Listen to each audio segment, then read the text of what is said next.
small till it ain't, till it ain't, till it ain't, till it ain't. I'm building up a wall till it breaks. She hated when I call and it's late. I don't wanna keep you waiting. I hope I never keep you waiting. She think I know it all, but I don't. Welcome to the Mixtape with Scott. I'm your host, Scott Cunningham. I'm a professor of economics at Baylor University in Waco, Texas. And this is a podcast devoted to the personal stories of living economists. And this week's guest is part of a larger series I've been doing, which is interviewing people that are students of Orley Ashenfelter, David Card, Janet Curry, Alan Kruger, Guido Embens, Josh Angrist, Larry Katz, Jim Heckman, the children and grandchildren of the Princeton Industrial Relations section and Orley Ashenfelter, and sort of the start of this credibility revolution. And this week's guest, I don't think it's not my first time to interview someone who was one of David Card's students, because I've had others on there, but I can't immediately think of a lot of Dave. Well, Janet Curry was, and Josh Angrist was, and so was Jesse Rothstein. And probably if I would have made notes, I could think of more people. Elizabeth is a professor of economics at Dartmouth.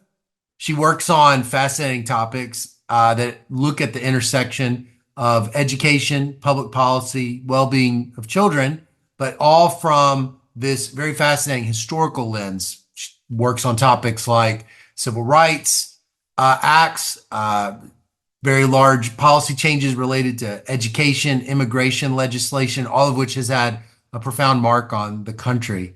And Elizabeth also did her PhD at Berkeley, and she was there actually at the very start of what I think is the emergence of this kind of causal inference framework sort of coalescing and turning into what it sort of became now. She shared with me her lecture notes that Ken Che had used to teach labor, and it's very, very clear that you can sort of see that she was right there at the start as it began to sort of take shape into what it would kind of become now. And so I don't want to talk too much. ChatGPT tells me that I've been talking way too much on these introductions. And so I'm going to stop and turn it over to me and Elizabeth now. Thanks so much for tuning in, and I hope you enjoy this interview. I'm excited to get to know the guest a little more. Well, actually, at all. I think we've spoken on social media, but that's it. Yeah. Elizabeth Cascio, thank you so much for being on the podcast. Thanks for having me, Scott. For the sake of the listener or the viewer or whoever, can you tell us your long title, the long one, if you have one, and who pays your paycheck? Sure, I can do that. Well, I'm a professor of economics and hopefully I'll get this right, the DeWalt H. 1921 and Marie H. Ankney Professor in Economic Policy at Dartmouth College. Have the DeWalts come by and congratulate you for their being in your This particular endowed chair has been around for a while, and I'm still trying to figure out who to write the letter to thank them. Yeah, right. Yeah. Well, I bet there's an interesting story with that. How many people have had that chair? Do you know? I don't know. The last person to have it in my department was Steve Venti, and he retired a few years back. Yeah, and I don't know who had it before him, actually. Yep. There's probably like a really fun story with every endowed chair. Like the longer time goes on, it's like, who knows? You could that'd be like another podcast. So right, exactly. Okay, so let's start with an icebreaker. What's a vacation that you've gone on? Doesn't have to be a recent one. Doesn't even have to be a super old. It doesn't have to be, a great one even. Could even be a bad one. Whatever you want to do that you've noticed, you still think about it every now and then to this day. Well, you might get this answer from a lot of people, but I think about the backpacking trip through Europe that I took when I was 20 years old. Oh, With yeah. my best friend in college. because it was so eye-opening. It was the first time I'd ever done anything like that. It was a reminder that for myself right now that I don't need a lot of money, right, to sort of have a nice time and sort of see something really interesting. Although I don't think I'd travel through Europe again, staying in hostels. I'm a little too old for Yeah, the that. hostels. Yes, and now I think I have children who are not quite the age to be doing that yet. But I think about the fact that I just kind of disappeared Yeah, for 3 weeks to a month, and yeah, I said to my parents, I'll call you when I can. But it's sort of like it's such a very different world than sort of totally. tracking your child's every move, which we kind of do now. Yeah. Yeah, that's because our parents were doing the free reign parenting, so they were doing the free hostel parenting, Right. free date. I can't even wrap my head around being okay with that with my kids. I'll be No, like, I know. I know. why I don't we just want to get there. Yeah. yeah, exactly. I want to do it. I really want to do it. Let's talk about it next year. Maybe. Okay. Well, so where did you grow up? I grew up in a small town in southwestern Pennsylvania called Somerset. It's a Oh yeah. the borough is about 8,000 people. I think the population's shrinking a little bit now. Mm, Somerset County, if I'm remembering correctly from the Opportunity Atlas, it's a county with pretty high intergenerational mobility, roughly in the generation that sort of I grew up in, kids a little bit younger than me. Yeah, so it mm, was sort of a small town Pennsylvania upbringing. My parents still live there. I just got back from visiting them. Yeah. mm. Wait a second. Intergenerational mobility is correlated with leaving. Is that right? Leaving the I think town? so. In fact, I mean, I think I that already like thought about who's that. done well, and most of us probably don't live there Yeah, anymore. exactly. Oh, yeah, right. Okay. I feel like I've heard of Somerset, Pennsylvania for some reason. Is it associated with something? Or maybe I'm just thinking of the word. Well, a couple of things. One tragic reason you might have heard of it is Flight 93 crashed about 15 minutes from my hometown from Somerset Oh, back in 2001. So that might be one reason. what did that? What did that? Flight 93, right, during sort of September 11th, right? That crash Oh, was very close to my hometown. oh, I bet So that that's was one reason you stunning. might have heard about it. It's one of Yeah. the few towns that's right on the Pennsylvania Turnpike, so you might have driven right through the middle of it. Mm, Yeah. What else is it famous? That part of the world is famous for. Frank Lloyd Wright has some wonderful homes that he built, mm. not right in Somerset, but Falling Yeah. Water is Yeah, not yeah, that yeah. far away. Yeah. Oh, man. I bet that was surreal for anybody that's from Somerset when the flight went down. You Yeah. probably, I was that's actually the in grad one. school. I was in Oh, grad school yeah. when it was happening, and I was sitting in the labor graduate office at Berkeley trying to connect my mom to my stepdad on the phone because they couldn't call each other. The phone lines were so jammed, Mm, right? So it was sort of a yeah, it was an interesting time. And I I don't bet. want to be known for that exactly, but that was where I grew up. Right, right. Well, so what did your parents do for a living? Well, my dad was and still is a small town lawyer. Mm. I grew up thinking that I was probably going to be a lawyer for a long time. My mom worked for her father. He had a men's clothing store, Oh, yeah, the and small I town men's small clothing town store. retail. And Yeah, I spent a good part of my childhood in that store. in that Um, store. so, so I folded sweaters and sold ties and, got coffee from my grandma. And she would say, put your hours on the peg, and she'd pay me $1 an hour out of petty cash. So, Yeah, I grew up as a child labor, but wanting to be. I helped my grandfather with clothing displays. It was yeah. good.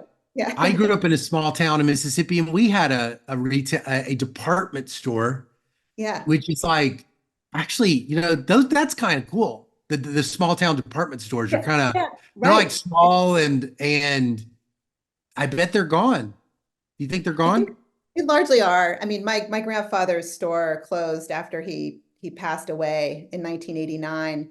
Uh-huh. But it was I think he was not going to be able to stay open anyway, just sort of trends in Yeah. retail being what they were. But it was like, it was sort of a community kind of meeting place, and, you know, donuts So it's on the, like downtown. You had like a neat little yeah, tiny yeah. town. Yeah, you know, a couple blocks, yeah, Yeah. in Uptown Somerset. So, yeah, so that was a really formative part, yeah, of my childhood. So you graduated from high school in Somerset? I did. So Yeah, your like whole schooling yeah, was like you knew all your friends. You right. never like, yeah. Well, that must. So what kind of games did you like playing as a kid then in a town like Games. Somerset? Yeah, games. Well, I did a lot of sports. I played soccer and basketball. So I think about just kind of come back recently. I think like, what did I do this time of the year? I'd be out shooting the basketball around, You were like the star rollerblading. player. There's only like enough people to make the first It wasn't string. quite that small. It wasn't quite that small. Okay. But when I was younger, I was pretty like entrepreneurial. Hmm. My friends and I started a newspaper. We'd go out and get ads, and we would like distribute it around the neighborhood. We had a carnival to raise money for um, for the Children's Aid Society. We just sort of did all sorts of stuff like that. It was really unstructured and fun, and we had clubs, and yeah, it was good. Clubs. Oh Yeah, right. wow. Haven't thought of clubs in forever. Yeah. Yeah, it's like a little kid. You had clubs even Yeah, like, right. yeah, Exactly. right, Exactly. right. Exactly. You're Yep. like reading those like kid detective books, and you're like, we're gonna start like a detective club or Oh, we something would like get that. inspired by children's literature for sure. We'd be looking for Totally, secret rooms in totally. our houses and things like that. Oh my gosh. So what did you want to be when you grew up? You said kind of you were thinking like a lawyer, but it's like that's like when you were little, you were thinking that because you is that right? Yeah, yeah. So I really thought that that's what I would do for, a good part of my childhood.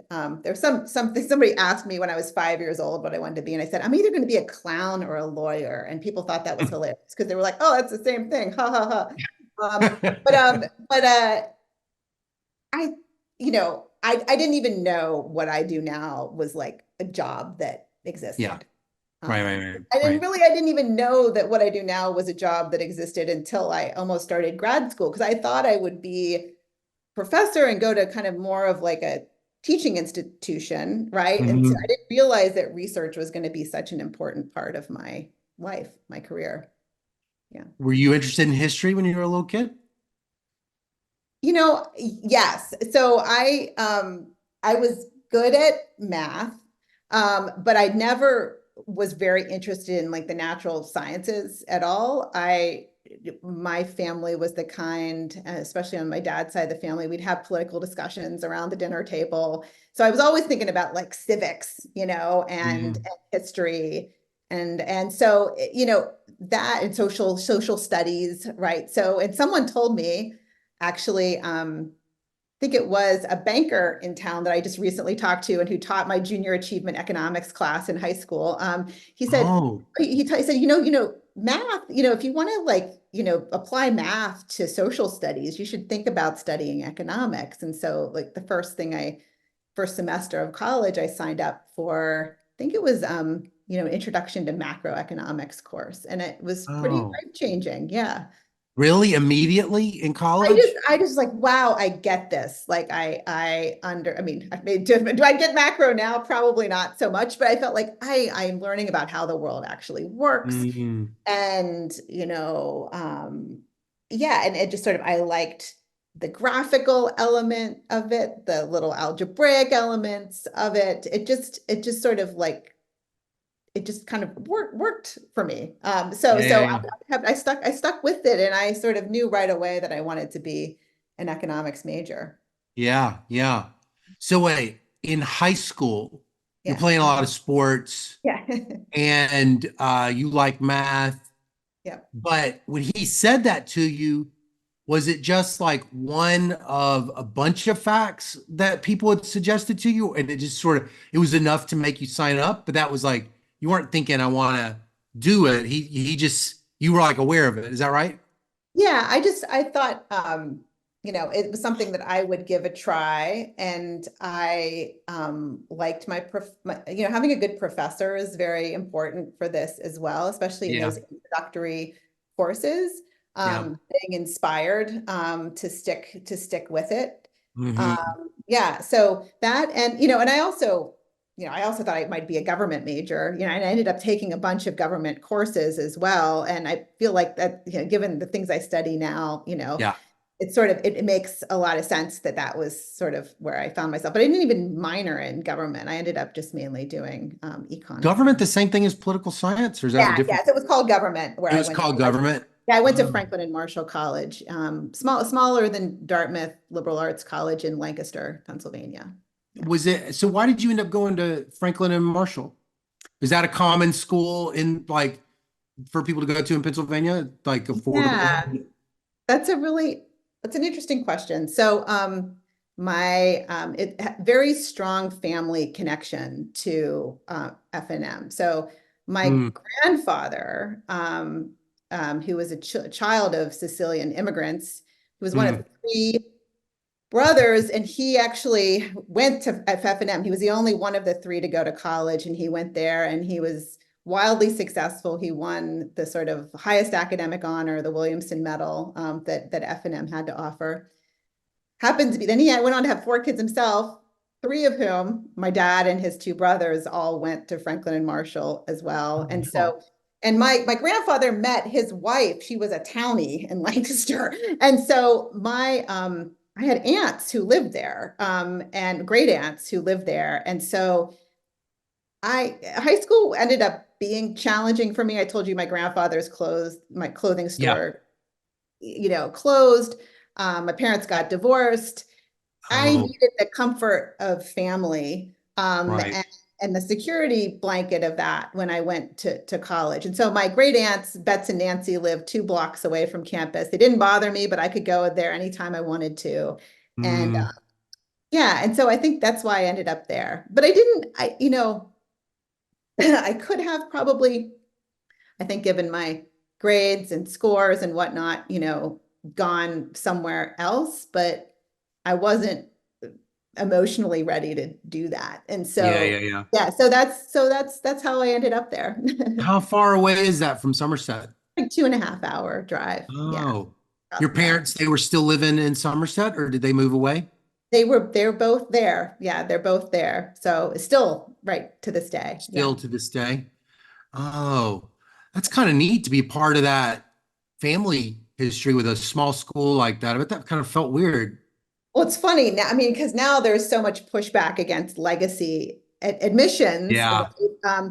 And so, but my professors would joke with me, "Ha, the only reason you got in was that you were a legacy," which is just completely absurd. So I just barely missed getting that award myself.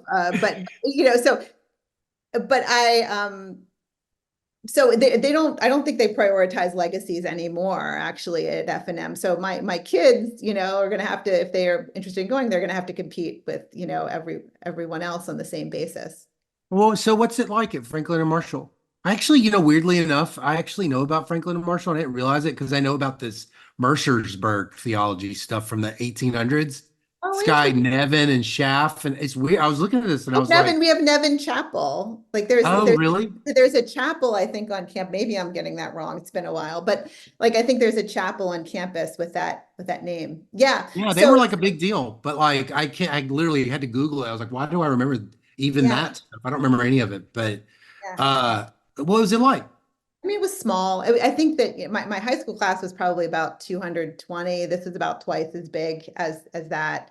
Um, I mean, honestly, I didn't love it, when Mm, I was there. Like if I could have, if you know changed some aspects of it and still had my aunts 2 blocks away, like I think that I would have done it. But so socially, I didn't like it as much but academically, like I said, I had wonderful professors who were very encouraging to me. mhm. Um, Economics was not a popular major at F&M, and really the kids who studied economics tended to be international students. Like the top Oh, top students were international students. So then I came along and they're like, who's this American who's actually doing pretty well? She's this great hope that we didn't have before, for like someone who can go to grad school, and Ah, represent. And so, yeah, there were three professors in particular, one who left and is now at Middlebury, but who were really encouraging and helped me to get where I am now. Did you win that award that your grandfather won? No, I didn't. I didn't. Ah. I didn't. I was, but I did have a pretty strong academic record. Oh, oh.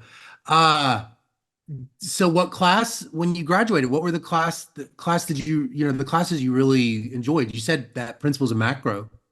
Yeah, I don't know that as time went on, I think that that became less important. I took a really Yeah. great class on discrimination from a labor economist my senior Mm. year. I also took a course in econometrics that I struggled with quite a bit my Yeah. senior year. Um, Mm.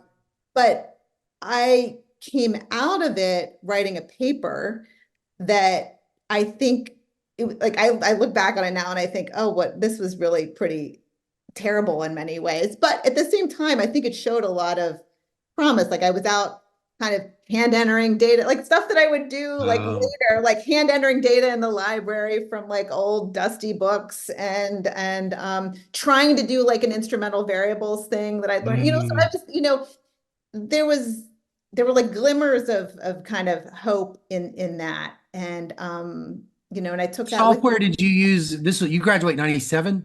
97, yeah. What would you have been using? The software? Oh, Shazam! Like, do you even know I don't even know what what that the heck is. that was? I don't know. I think that's what it was called. Maybe I'm misremembering, but there was no Huh. data or anything like that. I Oh. do remember using like Excel for my like data entry and then trying to kind of convert it over into whatever statistical Mm. Did you Shazam. graduate immediately and apply to grad school? I went straight to grad school. That's Well, right. so what were your professors telling you? What were they saying about picking a school and what you need? Did you have all the math? I did not have real analysis, but I took differential equations and linear algebra my spring of my Mm. senior year. Mm. Um, I I got blindsided, honestly, by when I went to grad school. I was like, what on earth is happening here? Mm.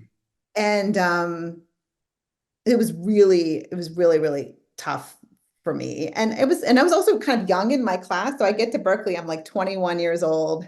I'm, just coming straight out of college. I'm one of three people in my class who came straight from undergrad, three people in my entering cohort. Our cohort was small, it was like 15, 16 people, but Mm. that's like not a lot, right? Of sort of fresh out of undergrad people. I was one of two women in that cohort. Mm. Who, Petra Moser was the other oh, woman who was Petra is wonderful. your Yeah, she was, classmate? yes, yeah. Petra was she started at the same time. So um, it was tough. I have to say that like, I liked my history class the first semester. Mm. I was grateful. I mean, it was You had a very, history class the first semester yeah, right. at Berkeley? Yes, with Christy Romer and Brad DeLong. So that was, yeah. What are your first classes? Micro, what Um, else? it was micro, a mathematics for economists class and a history course. Wow, not even a macro class. Not even a macro, ended up kicking in spring semester first year. And then Oh, the second part of macro is in the first semester of your second year. Yeah. so It's the way it was, back in 1997, 98. Yeah. who taught your micro class? Steve Goldman and Chris Shannon. Oh, is that common in Berkeley to do this like double team thing?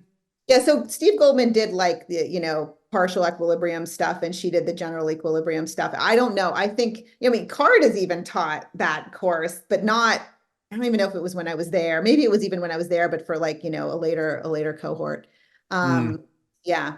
And then Tom Rothenberg taught the math for economists course. And of course, he did Mm. econometrician. So I went on to take other econometrics courses with him. So you felt like when you hit those classes, even though you'd done really well and you were always good at math, it felt like just hitting a wall or something. Is that what you were saying?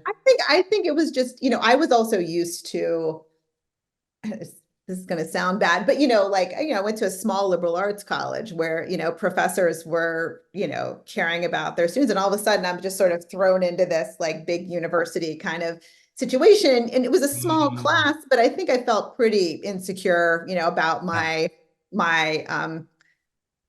whatever place there. And everyone's feeling insecure. So people who are, older than me and have more experience are, probably making me feel worse to make themselves feel better and so on. Mhm. And so that was hard. But I mean, that first semester was tough. History was nice. I was able to write a little paper where I could go to their library and enter data out of dusty archives, and I got an A on the paper, which in the class, which was great. Second semester, no more history. Second semester of micro, first semester of macro, but I have my first semester of econometrics, and it's Dan McFadden and Jim Powell. And Wow. I liked it. Yeah. And then I sort of, especially the part that Powell taught. So McFadden taught more the statistics part of the course, and He then hadn't won the Nobel Prize yet, right? He wins with Heckman a couple of years later. McFadden, I can't remember what year that was. I think it's a 2000 number. Yeah, Maybe. so that might be, but I remember that being a big deal, right, when I was there. So so McFadden does the first half, which is more about statistics. Jim Powell does the second half, which is sort of just like your basic, Gauss-Markov theorem, Frisch-Wahl theorem. He was using this book by Art Goldberger, which I the famous Art Goldberger book, right? Yeah, so there was sort of like every matrix had a different letter, but it was. I like Powell. I like Jim a lot, and he would become, he played an important role for me. I think he played a role for me certainly later on. But I liked that course a lot, and then I went on More than you liked it at Franklin and Marshall. Yes, I think. How come? Maybe one thing I tell my students, it's sort of useful to have been someone who struggled a bit with this at first. Yeah. Because I think about, I'm very deliberate about how I try to instruct people with this. Because I think about like, what were the things that kind of threw me off?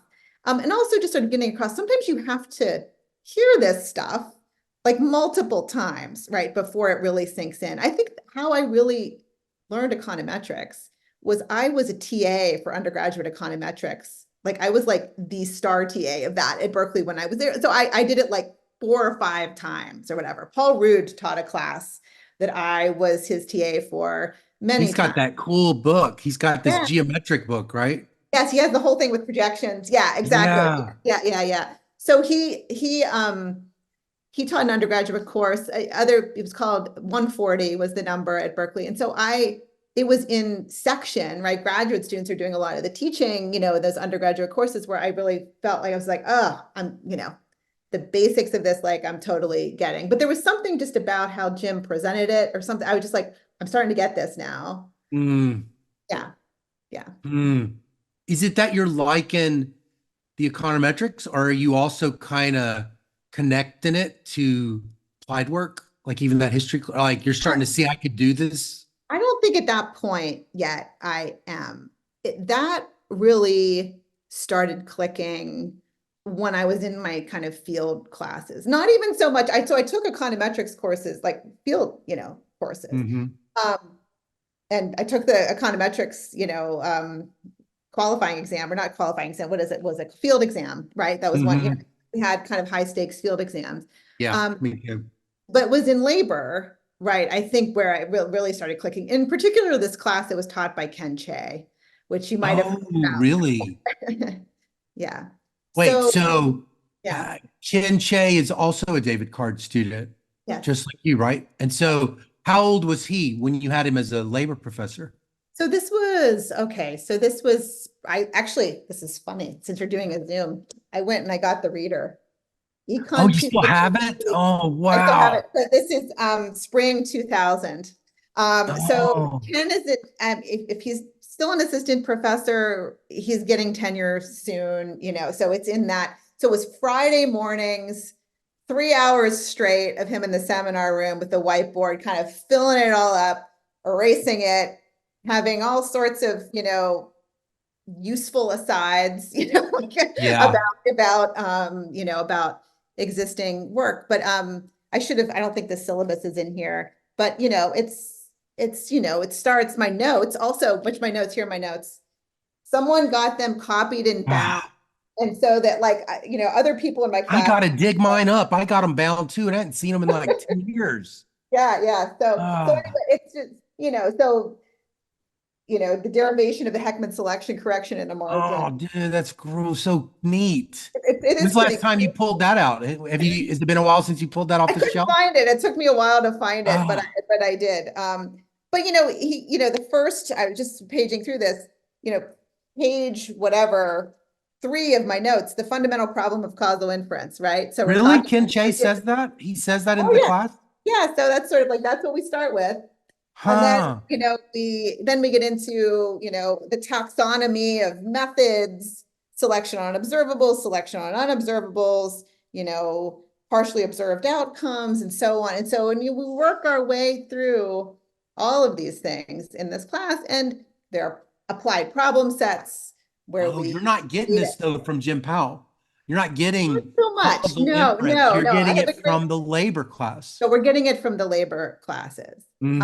I'm really glad I did the econometrics kind of theoretical stuff because I Yeah. think it just shored up, my understanding and made, Mm-hmm. Ken's class easier. But, Mm-hmm. I knew I was never going to be like a theoretical econometrician. Yeah. I wanted to use these tools to Mm. try to address problems that I care about, Mm.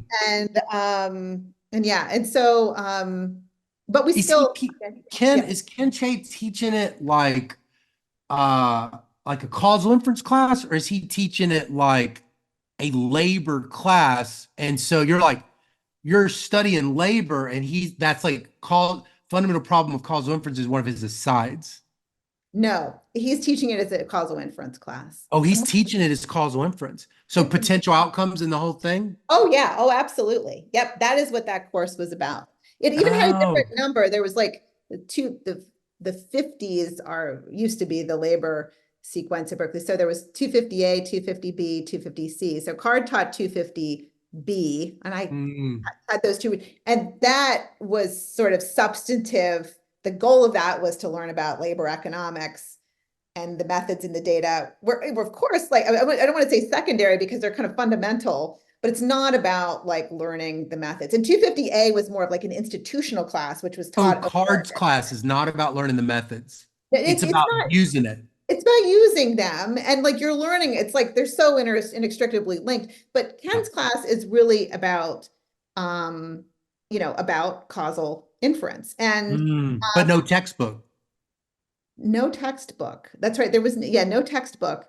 And if you look at the readings in here, I mean, the one that there are a few that I think about with some, this is often.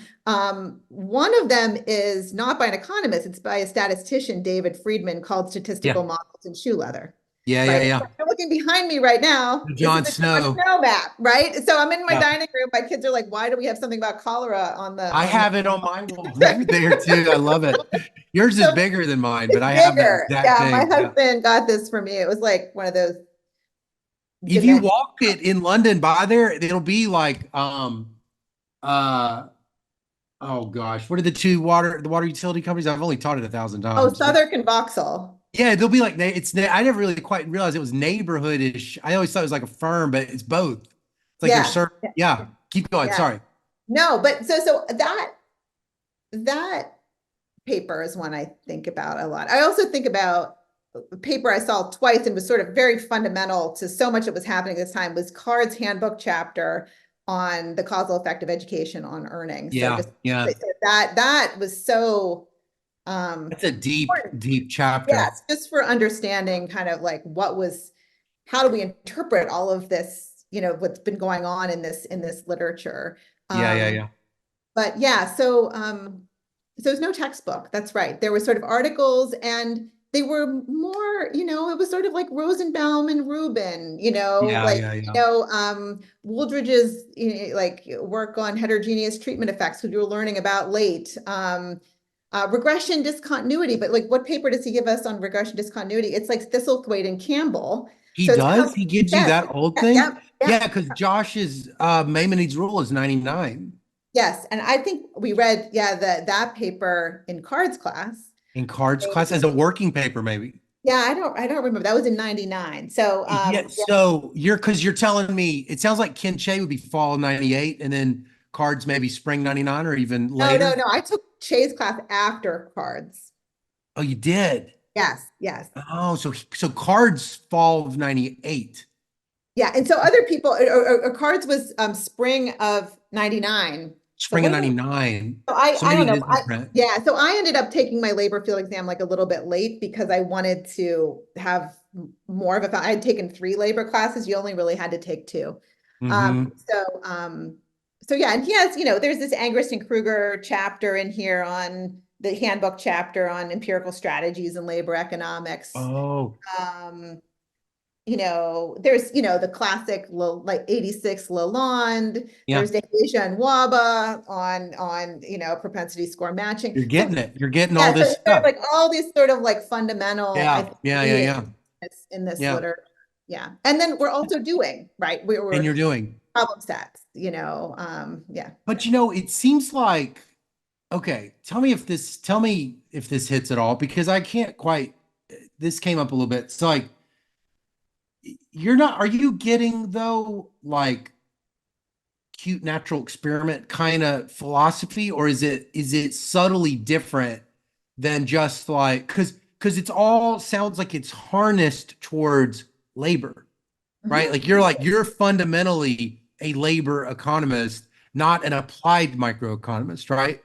No, it is. And sort of but that is where this came from in economics, right? Yeah. It's from labor, and it has kind of spread, to other parts of the discipline, or at least that's kind of how I No, see it. yeah, I right. mean, I think what did I come away with? Um, I came away with a belief that, I mean, the sort of the shoe leather piece of this, like to get a Mm, natural experiment right, yes. all these technicality, whatever. Okay, so like fancy econometrics is not going to solve that. In fact, like, Right. the simplest, you know, for the best natural experiments, we need the simplest econometrics, Yeah, yeah, right? yeah, right, You know right, what I right. mean?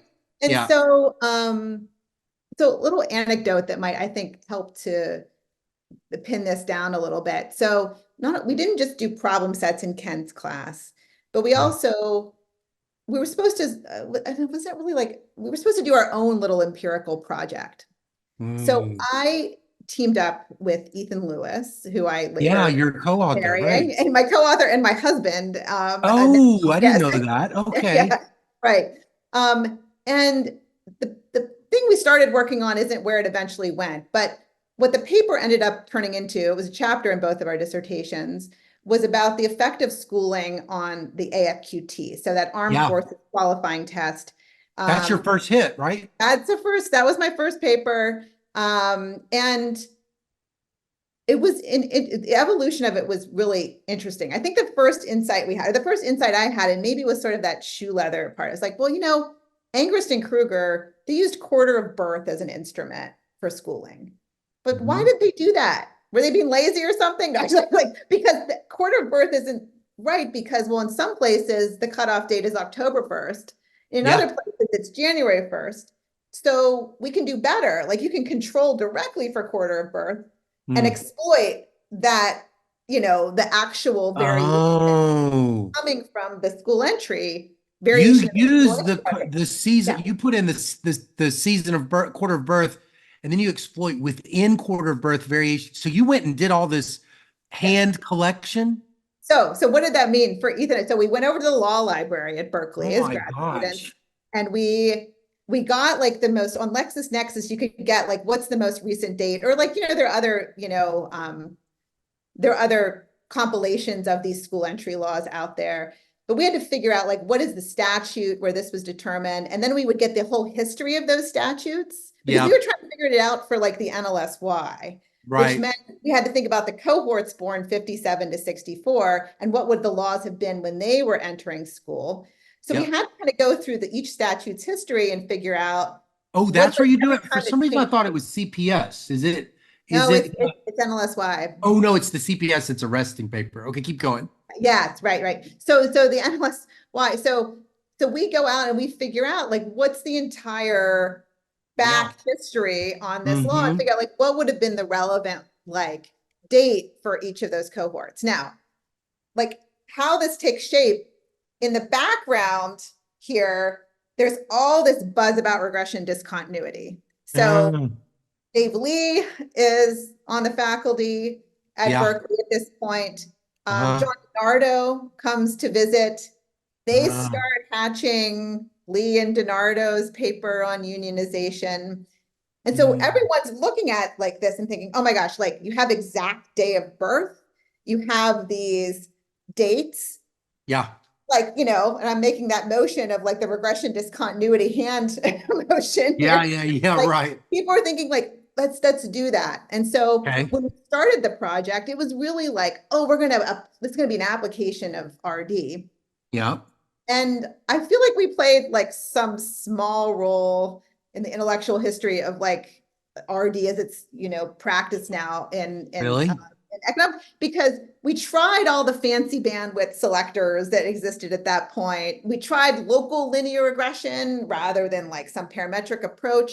I mean, what we learned, and I think that, you know, this is something that I'm sure Lee and, you know, Dave Lee and John DiNardo and everyone else thinking about these things, they knew, like, you don't have enough data in the NLSY to do a regression discontinuity. Exactly, right. Right.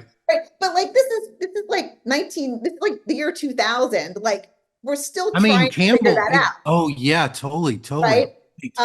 And so eventually, if you look at the paper as it's published now, it's not a regression discontinuity. It's more of a difference in differences. It's sort of like we have sort of state fixed effects and quarter of birth or month of birth fixed effects, and we're kind of exploiting that variation in those. But you're really being really intentional about the fixed effects. Yes, very. As opposed to just like fixed effects. So like you're like, I want to exploit the variation in the fixed effects. That's right. And so that's sort of where that, and so, but to get to that point, we had to do all of this like legal research that I feel like it's my comparative advantage is to do that kind of thing. Like that's, Well, you were thinking of that Friedman paper, probably. Maybe that's left like an imprint at that point. I think it did. It's really valuable to exert shoe leather. Exactly. I feel like that's my career. Yeah. Yeah. Right. So you're surrounded by, this is so neat. So how do you end up hooking up with Card? Who's all on your committee? So it is David is on my committee. I'll tell you how that happened shortly. Ken and Paul Rude. So the three. And so we decided everyone who was kind of on the market at that time, or at least I can remember, we all had, if we took econometrics as a field, might have had an econometrician kind of on. And it wasn't Powell, it was Rude, because I had done so much teaching for him. It kind of made sense at that point. But Card as an advisor, I was pretty shy about approaching him myself, but Ethan had was not shy and had started RAing for him, you know, as a second year student. And so he introduced me, and then Card invited me to be part of this sort of Friday morning group where we would kind of talk about our ideas before the labor lunch. And I was still pretty like lost and unclear on like what I was going to be working on. But in that group, I believe it was Ethan and I, Nicole Mastis, Helena Cortez. I feel like Till von Wachter might have shown up at some point, right? But we would just kind of sit in the Center for Labor Economics in the CLE and meet for a few hours and kind of, you know, listen and critique each other's research. And then he Yeah, and he was willing to be my advisor, He and would come to that. So that was like a he graduate organized student. it. It was his. It He was his. organized it It was his project. Yeah.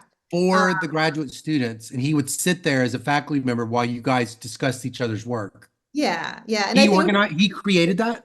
he created that, and I think that he was also giving us feedback too, Mm, during that time, and of course you benefit from hearing the feedbacks he's giving to other people too, totally right? So right. so it was, and I think for him it was an efficient way to deal with all of us, right? Yeah, yeah, yeah. Like sort of to have us all there Huh. at the same time. What's Um, his value added in your career?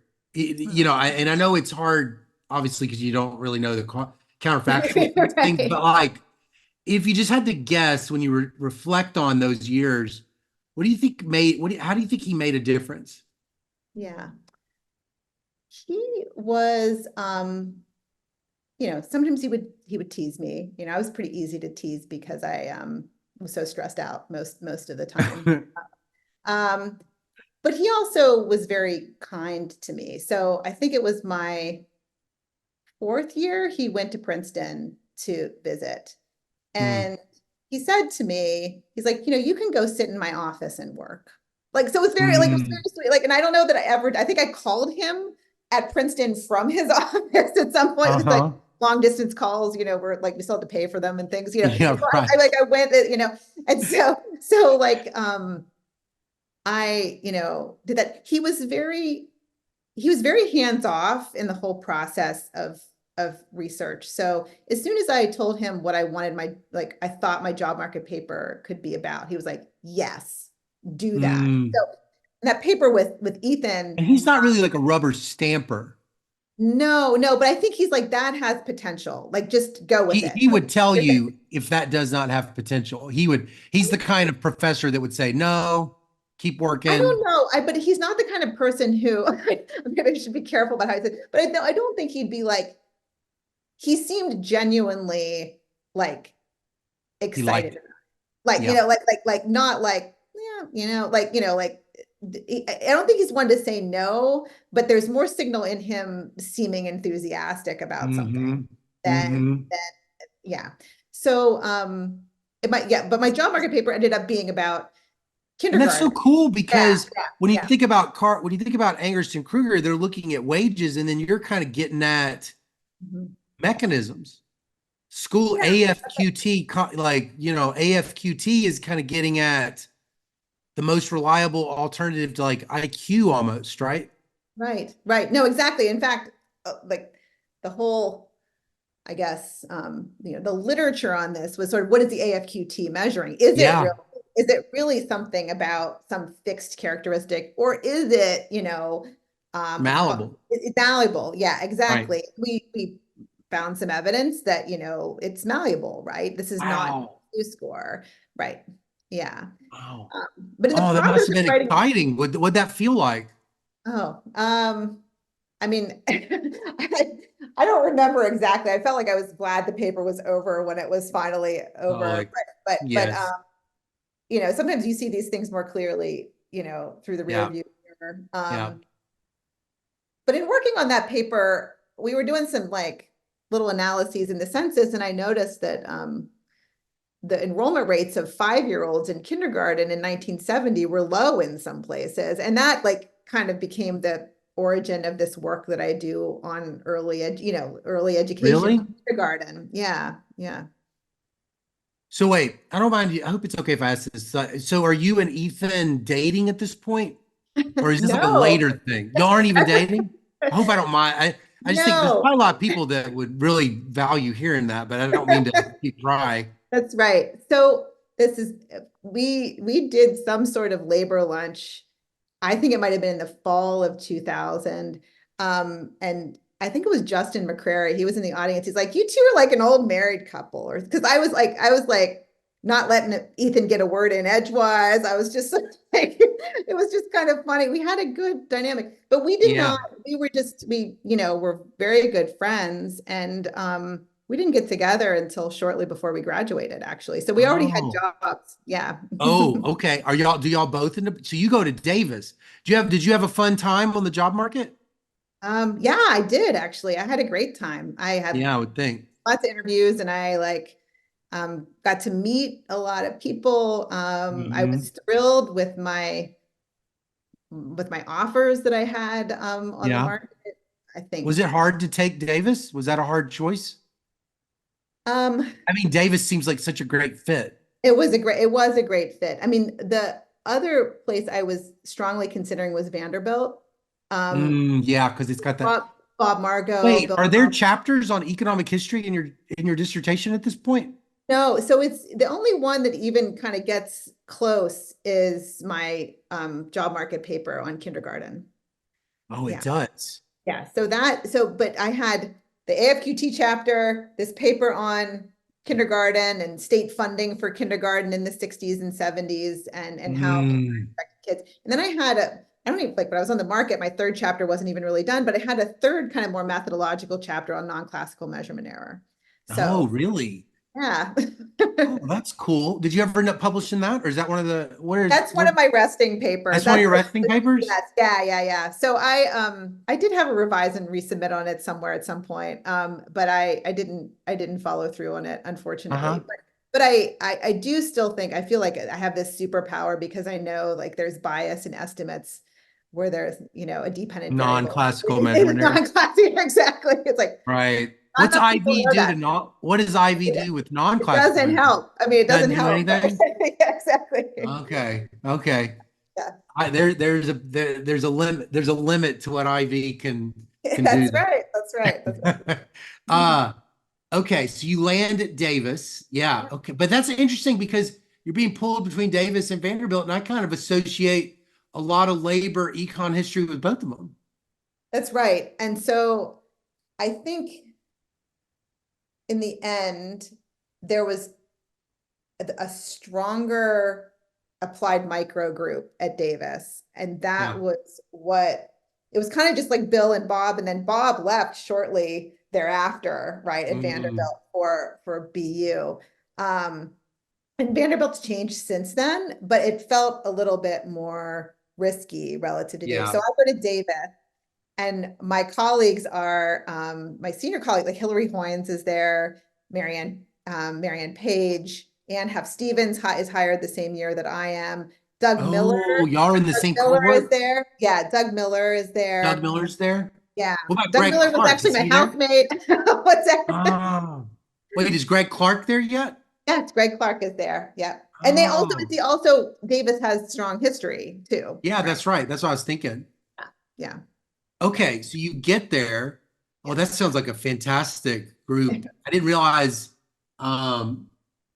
realize that you said it was Ann Stevens was in your classmate. Oh No, no, no, she wasn't my classmate. She was just hired at Davis at the Doug. same. Oh, okay, got it, got it. He was hired, I Doug- think, yeah, from Yale. Yeah. Okay, so when does this work on busing and Brown start? Does that start at Davis? Now I forgot. I didn't write down the Yeah. year. Yeah, it does. So that starts, so I I mean, worked, before you say it, Elizabeth, yeah. I would be so nervous studying something like Brown versus the Board of Education because it's so massive. It's such like a huge thing. So I would be like, I've got to become so good at this event in history. Was there much work yet by economists on Brown at all? I actually don't know what's been written on Brown, but I mean, was there a prior group of people? Well, I'll tell you how it happened. So I had done this work on kindergarten for my dissertation, which involved me Mm, thinking a lot about race and education in the South. totally. Oh, really? Right. So yeah, so that was sort of that history is pretty fundamental to kind of wrapping my arms around like what those estimates were saying. Wait, real quick. Is kindergarten a late addition in the South? Yes. So Oh, yeah, right. Yes. it's Yeah. So it comes, delayed. so it's sort of like in there sort of state funding comes along, state funding. I learned a lot about, started to learn more about school finance in the South as part of my job Mm. market paper. Um, Are there and private kindergartens? um, Yeah, yeah, I grew up in Mississippi, and the way that my town responded to desegregation was basically to create the white private school. Of Is what course, yeah, we kind of knew that.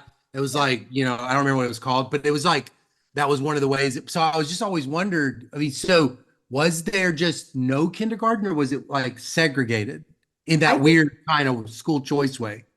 um kindergarten, I mean, I think schools were segregated, but Mhm.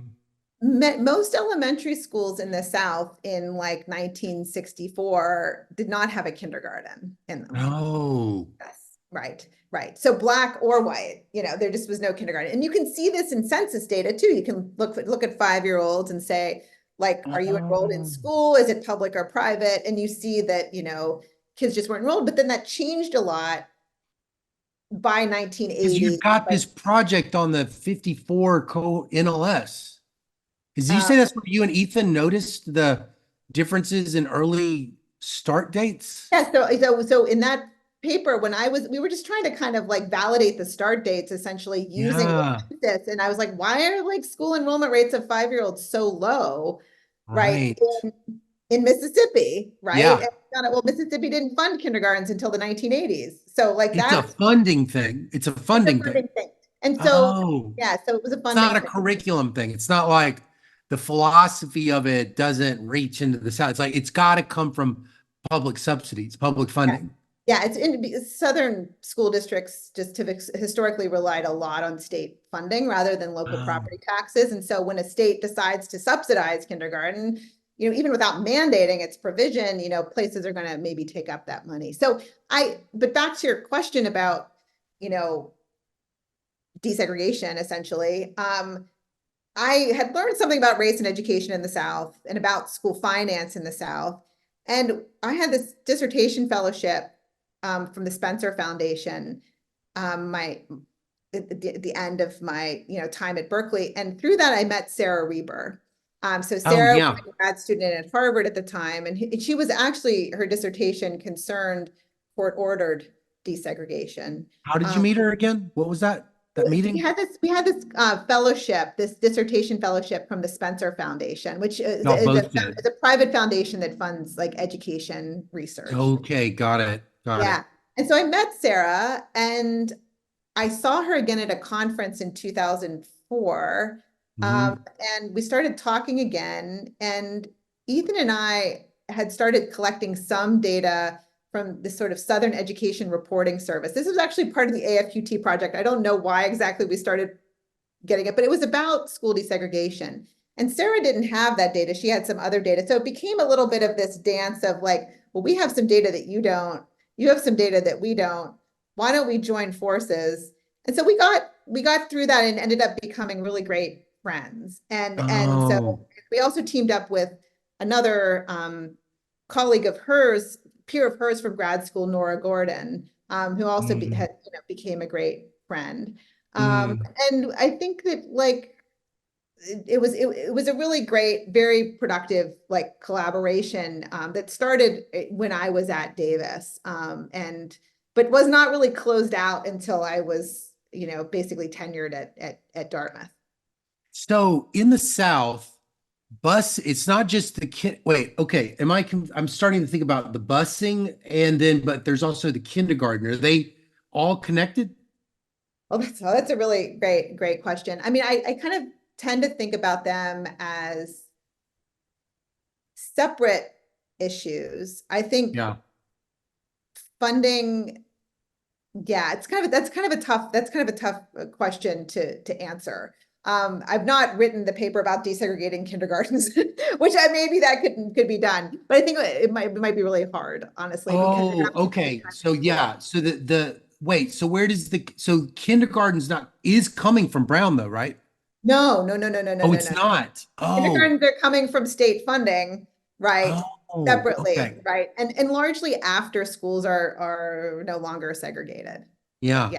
So you're doing early stuff on like early childhood interventions that Heckman ends up talking about. Was this before Heckman started saying all this stuff about early childhood interventions? I think he's saying it already, but remember, he's very focused on model interventions like the Perry Preschool Yeah. Project.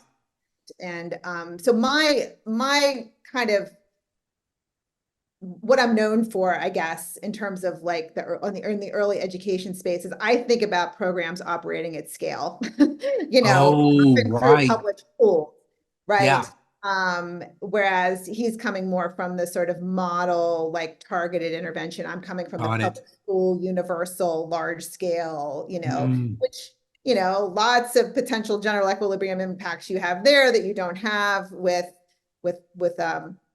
Wait, so is this coming in your paper? Wait, so where's the kindergarten paper coming in? Because it's not, it sounds like it's not the paper with Ethan, but it sounds like it's so similar. Like it yeah, would, or the entrance laws, I would think right. are you biting, you're not biting, are you biting on kindergarten with entrance laws? No, because it's not the subsidies. No, it's really like in the South, like what we discovered when writing the AFQT paper is like in the South, school entry means first grade for a lot of, Yeah. right? And it becomes, kindergarten becomes a thing later. And so, yeah, so that paper was about what's the schooling and AFQT paper is about using the school entry laws to identify like the effect of a year of 10th grade on your test scores. Right. My job market paper was more about Yeah, what's because the it's like the effect of compulsory adding a year of schooling. education, Oh, right, right, Yeah. right, right, right, right. Because A year of it's a kindergarten. compulsory schooling thing. You're still doing with the paper with Ethan. You're still kind of doing that. I can now drop out deal. Well, they're too young to do that.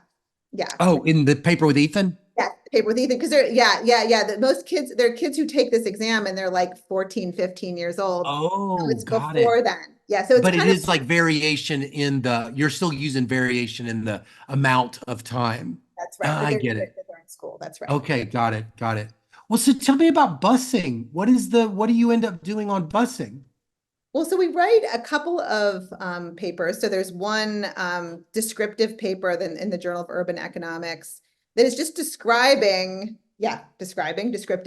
like like how desegregation unfolded in the South. Like Hmm. where did it move? Like what were the correlates of desegregation in terms of district characteristics? How did schools desegregate? Did some of them, did everyone desegregate under court order, or like did some districts desegregate voluntarily?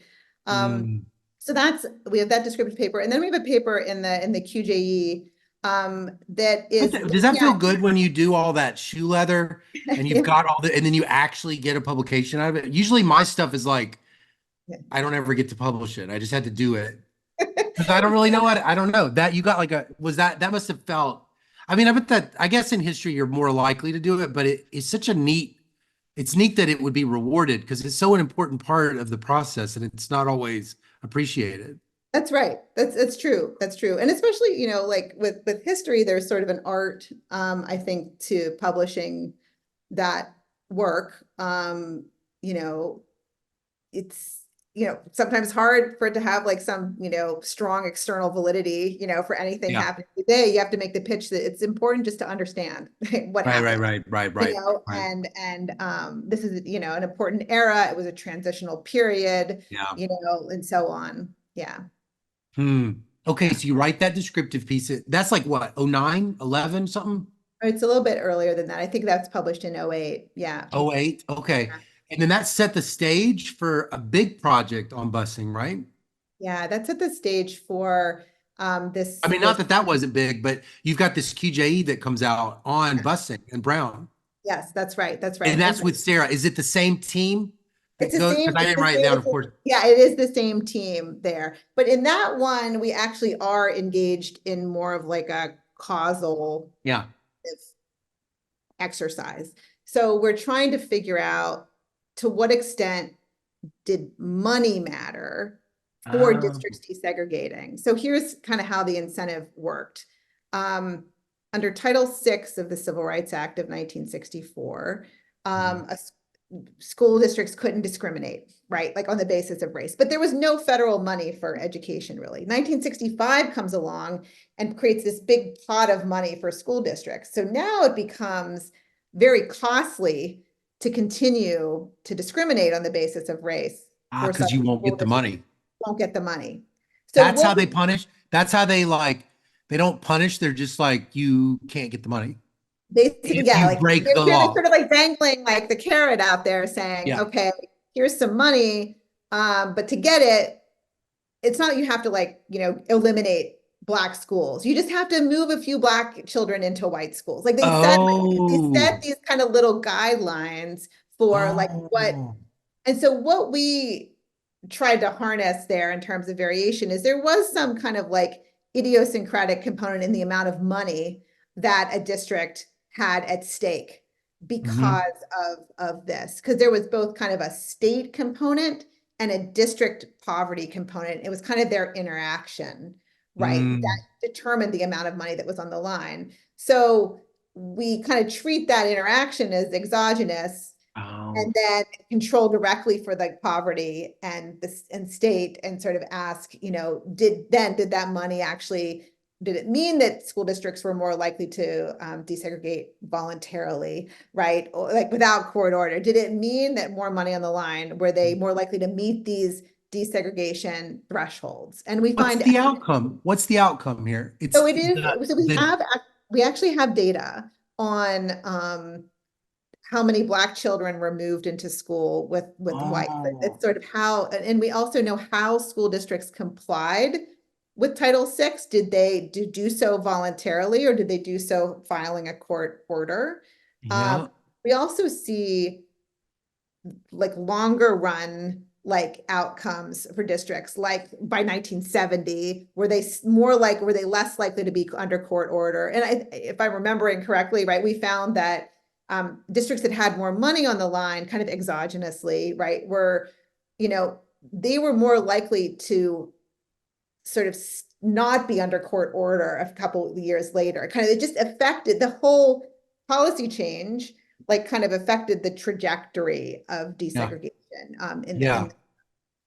Wait, um so is this a controversial paper? Because you're sort of saying it wasn't just court, it was like you can pay them kind of like yeah, this right. is That's sort of, novel. This is pretty novel, right? I think it's, I mean, that's why I think it's why it was successful in being published where it was, is sort of to say, it's in the title, paying for progress, right? So we were Yeah. sort of like, and this, by the way, one of the few tools the federal government has to get local governments, state governments to do what it wants is to pay them, Pay them to do it. right?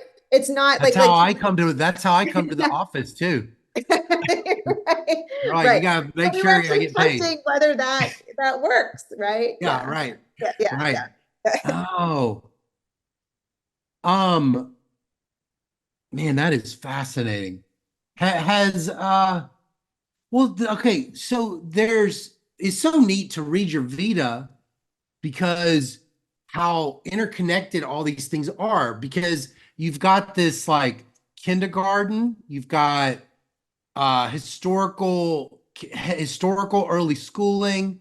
That leads you into Brown with has these like historical schooling, but then you've also got this maternal labor supply and kindergarten paper that's pretty cool. So, uh, can you say, for the sake of the listener, a little bit about that paper? Yeah. So I never published my job market paper on kindergarten and kids outcomes, which is Mm, my great feelings. But I did publish this paper on kindergarten enrollment of children and whether moms enter the labor force.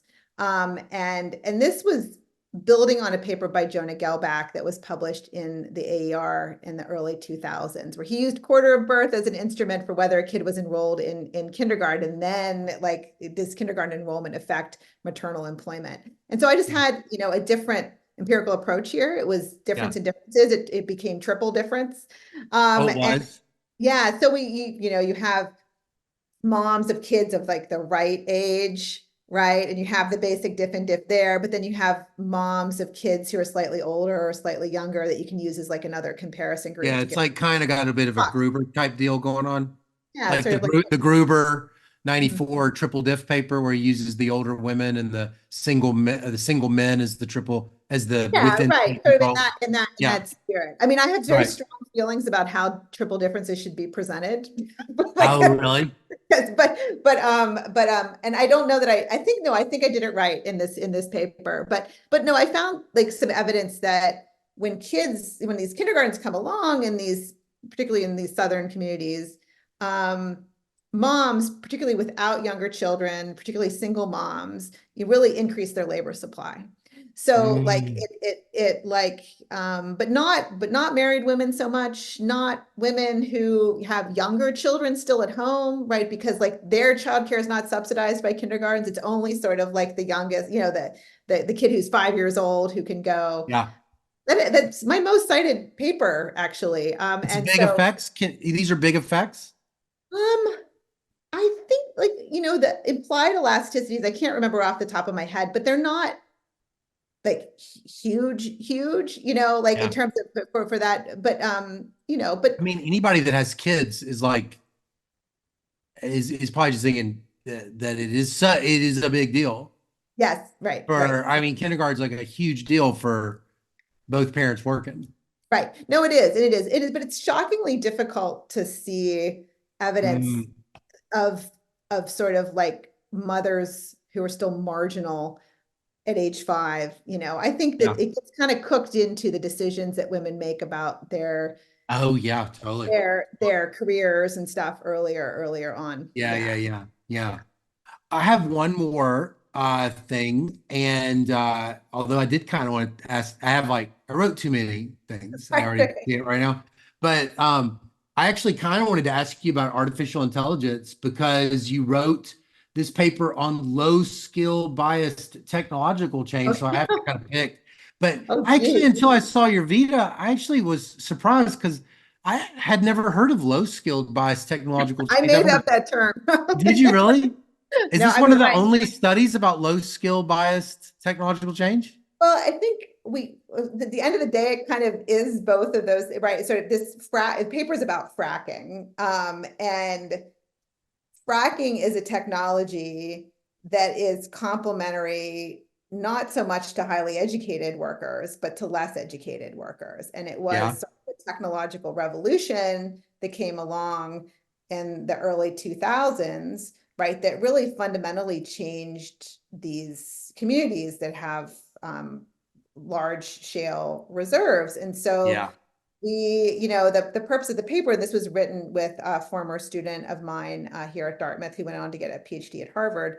Like the point of the paper is to show or to test whether, as fracking kind of expanded and got underway, kind of how did it change these labor markets, right? Did it Mhm. really favor less skilled workers? Did it lower the return to education, right? Just like Totally. Yeah. this skill bias technological change should increase the return to education. Did this lower the return to education?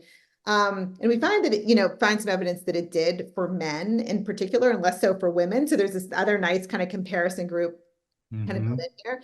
And that reduction in the return to education also lowered the educational attainment, or it reduced the rate of reduction in the dropout rate among young. Mm. Does Yeah. it lead to like wage inequality sort of shrinking? Yeah. So this reduction, yeah, exactly. This reduction in the return to education is essentially saying Return. I missed that. so what you're doing is you're sort of like taking the Yeah. bottom of the distribution And and just kind of pumping them up. compressing it. Yeah, exactly. Yeah. Yeah. Yeah. Wow. I don't know if I Wow. can say anything about AI after that, but it's sort of more That'll this be is like the on the that'll be ground. your next paper. Yeah. It's this is such a delight. I was kind of noticing in your Vita though, you've been really fortunate with it looks like good friends as co-authors. Is that right? Like I had to kind of like guess, but I was like, just a little bit I know about Diane Oh, Whitmore talking Diane, yeah. about, I thought, I bet Mhm. they're friends. And it Yes, said we you are. Yeah. mentioned friends a few times. Yeah. Has that been a big part of has that been a big part of Oh, the, why do we want to do this if we can't work with people who we enjoy, yeah, yeah, yeah. and yeah, that's been really critical to my happiness, I think, in this profession, is to find people who I enjoy being with and find ways to spend more time with them. And so writing a paper with someone is a great way to do that. I mean, I married my favorite co-author. Mm, We that's still cool. write lots of papers together. And I think we do good work. I mean, because when you're also friends with someone, of course, then, you get distracted by other things that you talk about, we've been on the phone for half an hour and we haven't worked yet, like that kind of thing. But you also understand each other, right? And you can kind of, complete each other's sentences a little bit. And so there's a lot that you don't need to explain that allows work to get done. So I would, encourage people to find people who you like to work with. That is as important as some sort of like production machine, right? Where you don't communicate with each other. Yeah. I don't think a lot of people really have a good idea of what your department is like, because it's such a unicorn, because it's like doesn't have a PhD program. Yeah. And really values teaching. Yeah. And is just packed with high impact researchers. Yes. And so I was just kind of curious, how does Dartmouth, what's it like for those people that are like, well, they only know being at the UC Davises or the Berkeleys, like what is, or even out, or they, only know like Baylor, that's also kind of has some, not maybe a little bit. What's Dartmouth like? Since you've kind of seen all the other half, you've seen all these different schools. Yeah. I mean, UC Davis was also a really nice department. Dartmouth is a really nice department, full of people who I enjoy seeing every day. And I feel like that is not the situation that everyone, lives in. We're very, as you can imagine, selected on people who want to be in a place, that where we have brilliant undergraduates and we can devote the time we have teaching to them, and where we do put some effort into teaching. I went to a liberal arts college, as we talked about earlier. Ethan went to Williams. Both the Staker brothers went to Williams.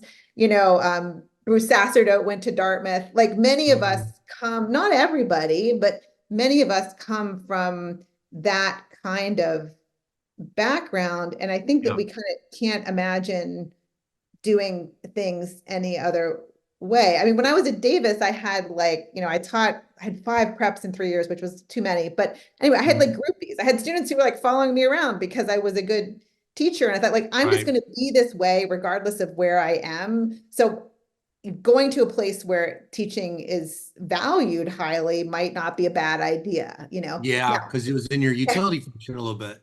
Yes. But at the end of the day, what matters for tenure here is being, is research, Yeah, it's obvious. Right. Yeah.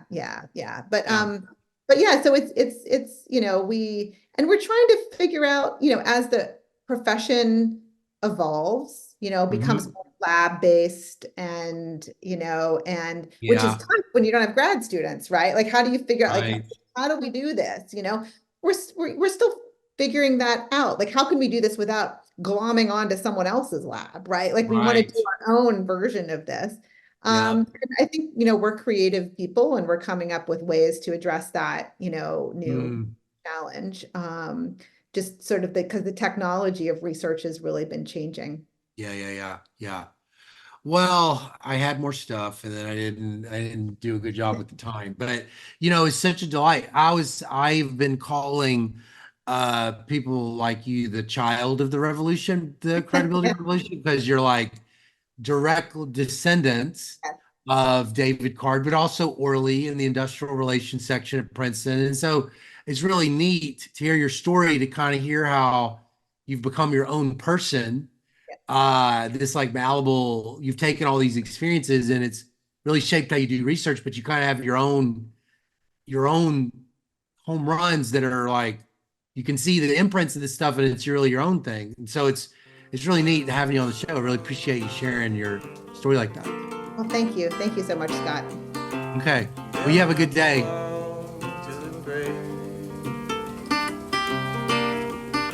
She hated when I called.